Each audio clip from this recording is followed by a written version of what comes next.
किसी श्रीमान जमींदार के महल के पास एक गरीब अनाथ विधवा की झोपड़ी थी।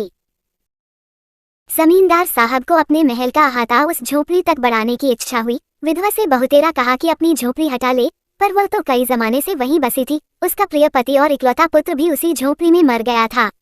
पतोहू भी एक 5 बरस की कन्याओं को छोड़कर चल बसी थी। अब यही उसकी पोती इस वृद्धाकाल में एकमात्र आधार थी। जब उसे अपनी पूर्व स्थिति की याद आ जाती तो मारे दू खा के फूट फूट कर रोने लगती थी, और जब से उसने अपने श्रीमान पड़ोसी की इच्छा का हाल सुना तब से वह मृतप्राय हो गई थी। उस झोपड़ी में उसका मन लग गया था कि बिना मरे वहां से वह निकलना नहीं चाहती थी। श्रीमान के सब प्रयत्न निष्फल हुए, तब वे अपनी जमींदारी चाल चलने लगे। बाल की खाल निकालने वाले वकीलों की थैली गरम कर उन्होंने अदालत से झोपड़ी पर अपना कब्जान करा लिया और विधवा को वहां से निकाल दिया। बेचारी अनाथ तो थी ही, पास पड़ोस में कहीं जाकर रहने लगी।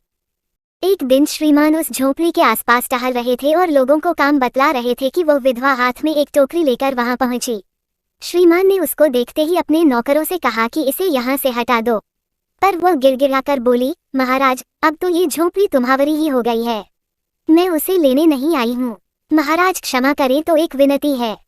जमींदार साहब के सिर हिलाने पर उसने कहा, जब से यह झोपड़ी छूटी है तब से मेरी पोती ने खाना पीना छोड़ दिया है।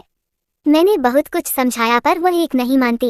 यही कहा करती है कि अपने घर चल, वहीं रोटी खाऊंगी।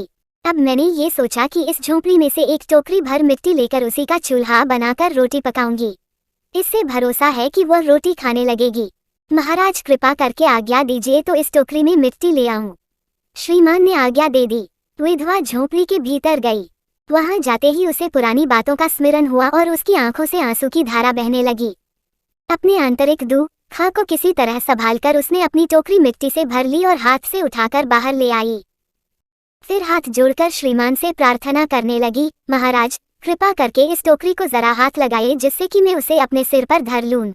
जमींदार साहब पहले तो बहुत नाराज हुए, पर जब वह बार बार हाथ जोड़ने लगी और पैरों पर गिरने लगी तो उनके मन में कुछ दया आ गई। किसी नौकर से न कहकर आप ही स्वयं टोकरी उठाने आगे बढ़े। ज्यों ही टोकरी को हाथ लगाकर ऊपर उठाने लगे त्यों ही देखा कि यह काम उनकी शक्ति के बाहर है। फिर तो उन्होंने अपनी सब ताकत लगाकर टोकरी को उठाना चाहा, पर जिस स्थान पर टोकरी रखी थी वहां से वह एक हाथ भी ऊंची न हुई। वो लज्जित होकर कहने लगे, नहीं, ये टोकरी हमसे न उठाई जाएगी।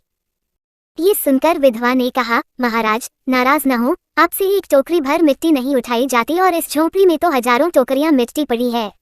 उसका भार आप जन्मस भर क्यों का उठा सकेंगे? आप ही इस बात पर विचार कीजिए।